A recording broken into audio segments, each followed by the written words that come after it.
The millionaire in disguise. He pretended to be poor until the truth came out. He slept in the streets like a dog. I first saw him sleeping behind Mama Nkechi's kiosk, curled up like a beaten goat.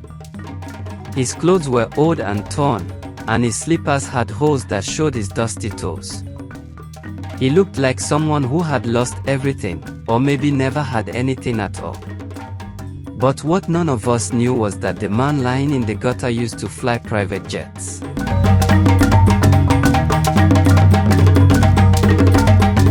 Where the story truly begins. This story doesn't begin in our town. It starts far away, in Lagos, inside the tall glass building of a man named Mr. Tunde. He owned houses in Banana Island, drove cars with doors that opened upward, and his clothes smelled like expensive perfume even after a long day. But none of that made him happy. Not really. His workers feared him. His friends were only around when there was food and drinks. His wife left him because, as she said, "You're rich in money but poor in love." Tunde had everything except peace. The breaking point. It was his 45th birthday. He threw a lavish party in a hotel in Victoria Island, invited celebrities, had fireworks and a live band. But halfway through the party, he left the hall and sat in the restroom for 1 hour, staring at the mirror. "I don't know who I am anymore," he whispered to himself. That night, after everyone left, he sat on the hotel rooftop and made a decision that would change not just his life, but mine too. The disguise. Mr. Tunde withdrew all the cash he could, left a letter for his company's board, and disappeared. No driver. No assistant. No fine clothes. No phones. Just one small bag, a simple cloth, and a bus ticket to a town called Ikorodu. "That's where I live." He started living like us. Buying street akora, using sachet water to bathe, wearing slippers from the bend-down select. He looked just like one of us now. Welcome to my world. My name is Dami. I run a small shoe repair stand beside Mama Nkechi's food joint. I've been doing that for 7 years now. The day I noticed the strange man, he had come to sit on my wooden bench. He asked if I could mend his slippers. I almost laughed. They were not worth mending. But something about the way he looked at me made me say yes. He thanked me twice. He didn't act like the others. People like him, strangers with nothing, usually beg and disappear. But this one would sit with me, ask questions about life, listen when I talked, and even help me pack up my tools at night. He called himself Kunle. No surname.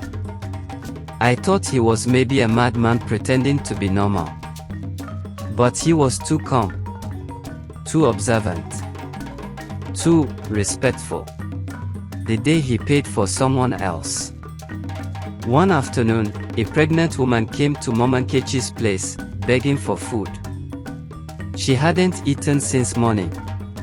Kunle stood up, walked to Mama Nkechi, and paid for her meal. "I thought you didn't have money," I whispered. He just smiled. I had something. And she needed it more. Something wasn't adding up. He never talked about his past. But once, when I was fixing his sandals, I saw a scar on his wrist, clean and straight, like something made with a sharp tool. That wasn't a village injury. That looked like surgery. And the way he calculated his money, he used his fingers like someone who had worked in finance.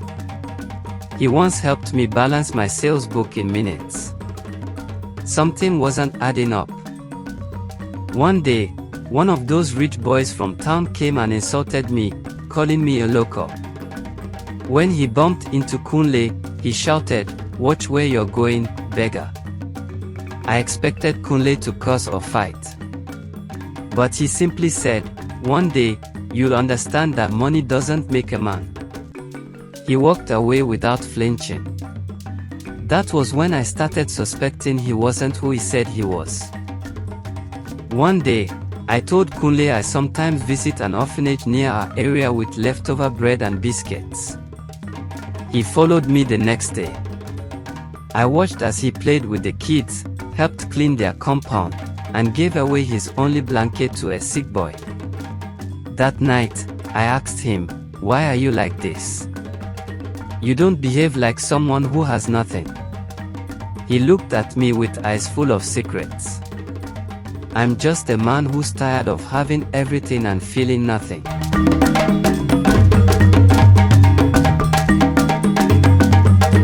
The phone call he tried to hide.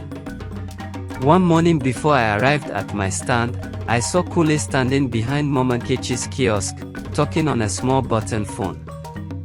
He looked worried.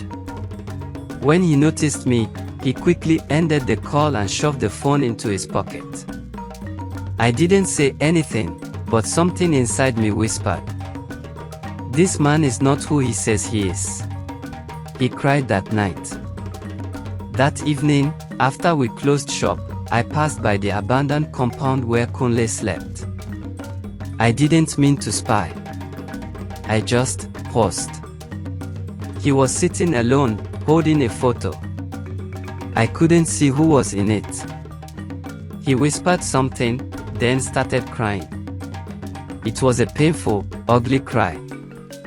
The kind of cry men like him aren't supposed to show in public. Whatever he was running from, it was eating him alive. He fixed my life without asking. My younger sister Ada was sick. We couldn't afford her medicine. I never told Kunle, I was too ashamed. But one day, I came home and saw the drugs on the table. I asked my mother where they came from. She said, "That's your quiet friend. He brought it. Said you left them with him by mistake." I knew I hadn't. The rumor begins. In towns like ours, secrets don't last. One day, someone saw Kunle giving a 2,000 naira tip to a wheelbarrow pusher. That was too strange. People began talking. Where is he getting this money from? Maybe he's a thief. Maybe he's a ritualist hiding in disguise. The whispers grew louder. The day I asked him directly, I had to know. One night, I sat him down and asked, "Who are you, really?" He didn't get angry. He just looked tired. "I used to live in a mansion," he said. "Now I sleep on cement floors. But this is the first time in years I felt like a real human being." Then he stood up and walked away. The men in black SUVs.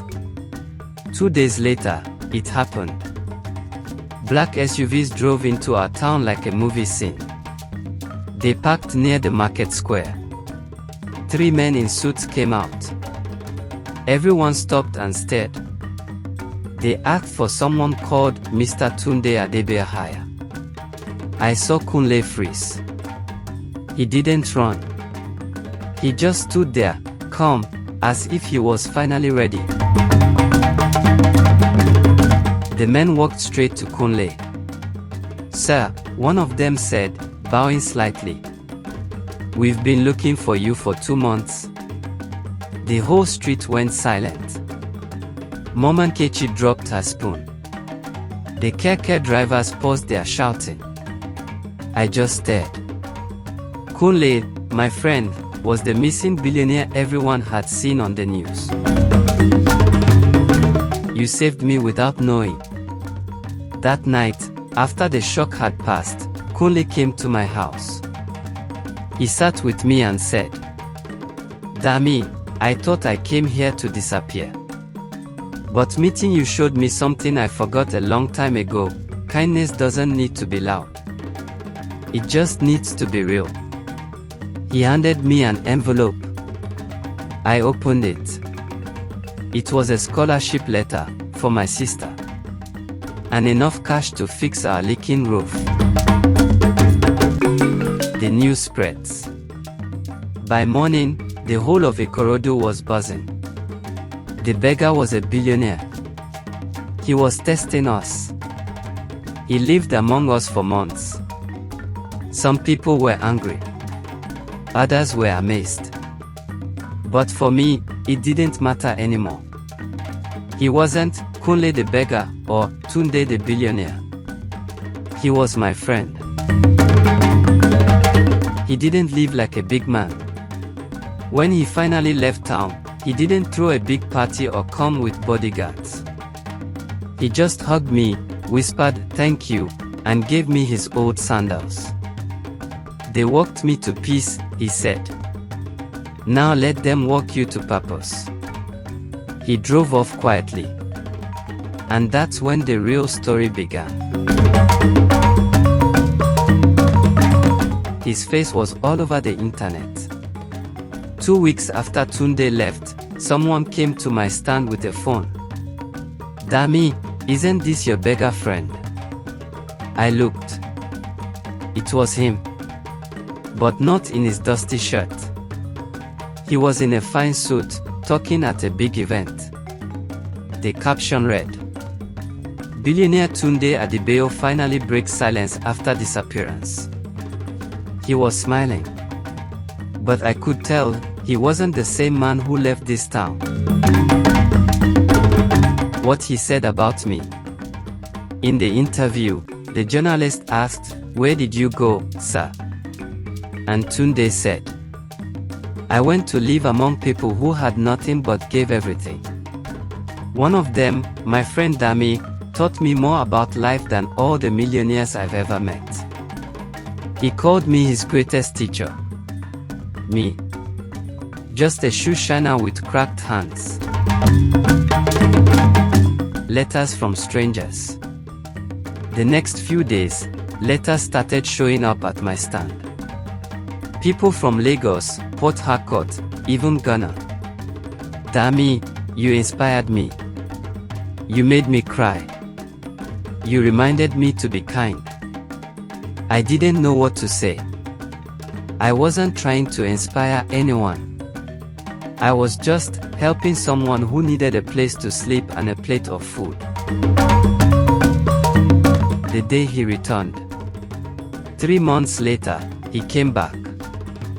This time in a new Prodo Jeep, but he didn't wear any gold or bring a camera crew.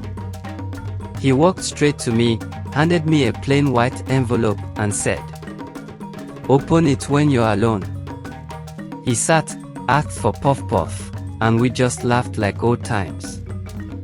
That's how you know real people. They don't forget where they laughed the loudest. The gift I never expected. Inside the envelope was a letter and a land document. "This land is yours, Dami. Build your own shop. Start your dream. No strings. No cameras.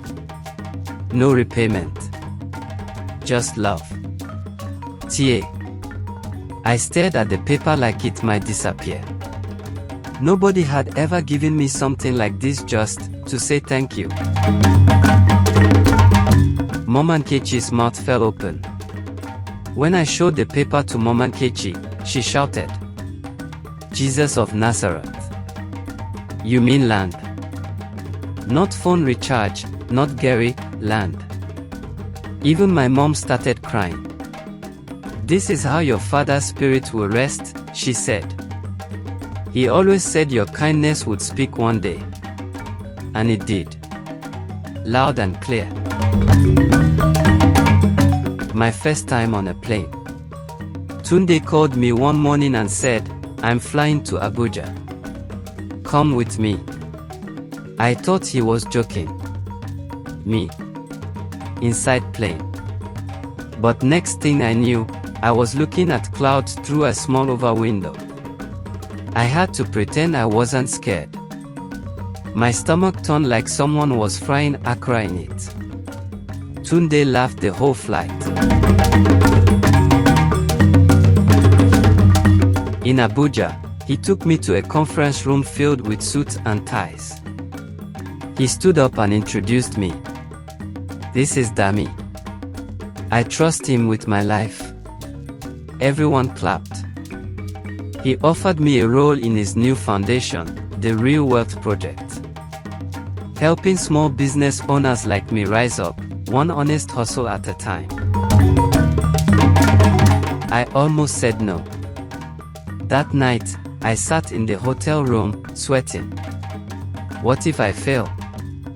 What if I don't belong in that kind of world? But then I remembered Kunle, sleeping in an abandoned compound, hiding from the world, still kind. If he could leave behind his wealth to live like us, then maybe I could leave behind my fears to walk with him.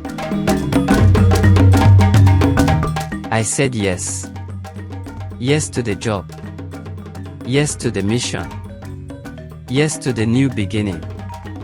Tunde smiled and said, "Real wealth is what we give, not what we keep. Let's give the world something it can never forget." And just like that, the beggar and the shoe shiner started changing lives. Together. The ripple effect. The first surprise visit. Our first stop was a small village outside Abeokuta. There was a woman, Mama Folaka, who sold pepper by the roadside. Her hands shook from age, but her heart was strong. She used to feed orphans from her profits, even when her own children had nothing. We sat quietly, bought some akara, and listened to her story. She didn't recognize Tunde. He just smiled and helped her fry. Then he dropped a folder on her table. Inside, a deed to a brand new food store. Paid in full. Mama Folaka screamed until her wrapper almost fell off. News spread like fire. By evening, people in the next town had already heard.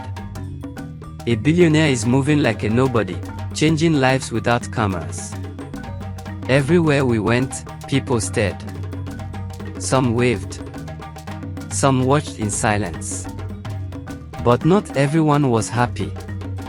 In a beer parlor, I overheard a man whisper, "Who does he think he is? Trying to be a hero? He's just doing PR." Tunde just laughed when I told him, "Kindness doesn't need to be believed. It just needs to be done," he said.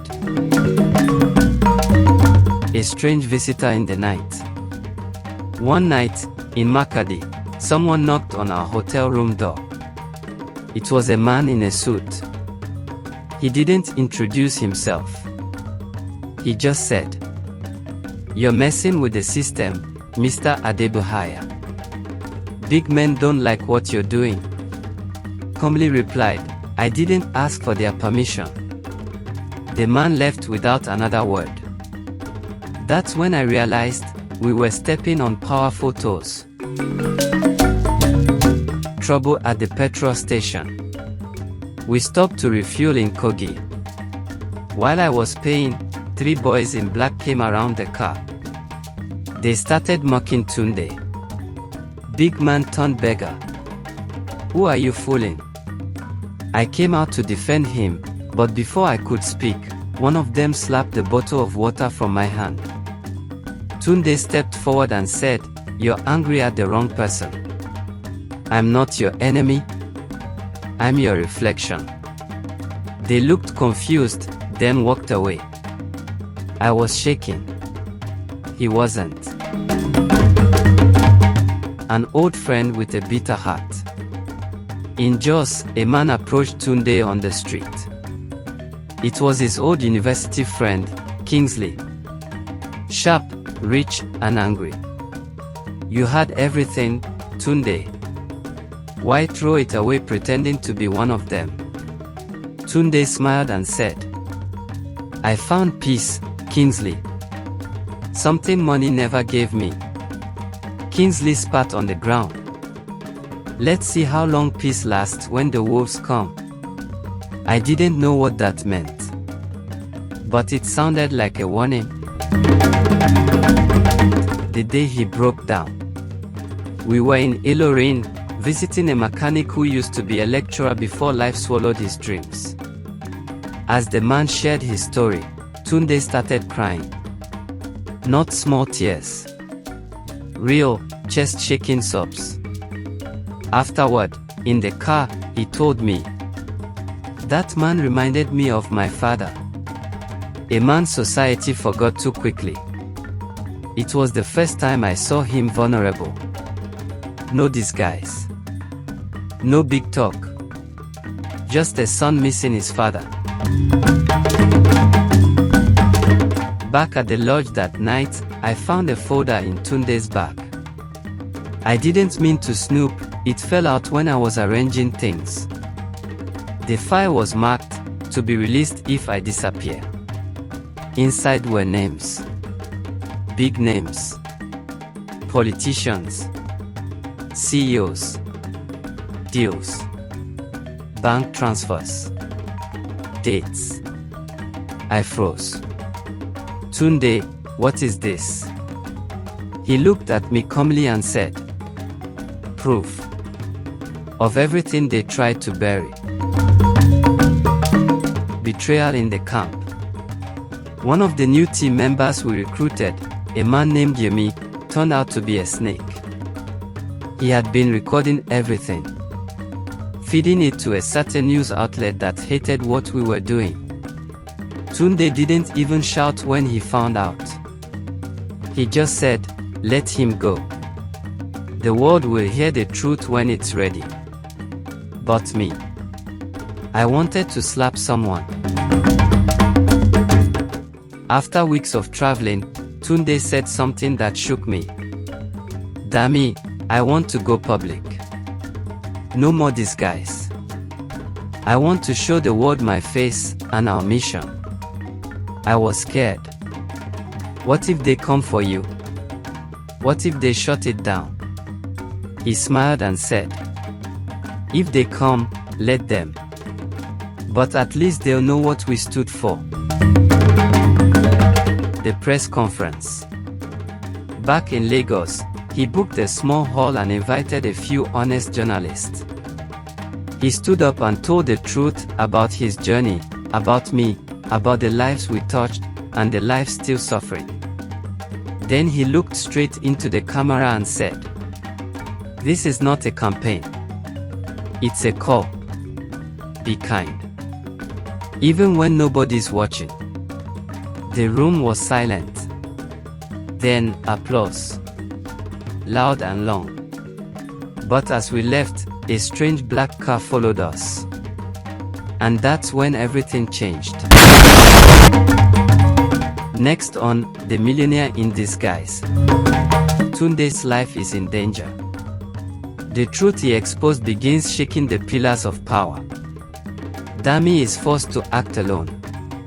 A dramatic twist reveals someone close has been working against them. The movement stands on the edge of collapse or greatness. Find out in the next part of The Millionaire in Disguise. Thank you for watching. Kindly subscribe to our channel if you haven't. Like this video to help us reach more audience who are interested in beautiful stories such as this. Comment below and tell us what you think about this story and what you expect from the continuation. Also share to friends and family so they can be part of our community. From the echoes of old, we thank you. See you in the next video.